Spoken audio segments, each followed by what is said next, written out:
کاری میحوەری باشووری کەرکووک کۆبەوە جێگری فەرماندەی گشتی هێزی پێشمەرگە فەرماندەکانی هەندا هەموو توانای خۆیان لە ڕێخستنەوەی هێز و توانا سەربازیەکان بخەنەگەر پێی گوتون جگە لە فەرماندەیی گشتی هێزی پێشمەرگەی کوردستان فەرمانی سەربازی لە هیچ کەس و لێپرسراوی هێزێکی لابەلا وەرنەگرن کە لە ئاستی ئەو بەرپرسیارەتیەدا نین.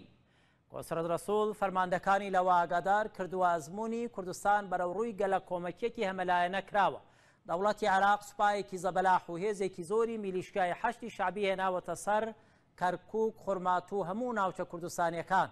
هاوکات شێخ جەعفەر، شێخ مستەفا و وەستا ڕەسوول کۆسرەت ڕەسوولیان لەوە دڵنیا کردووە پابەندی فەرمانەکانی فەرماندەیی گشتی هێزی پێشمەرگە دەبن.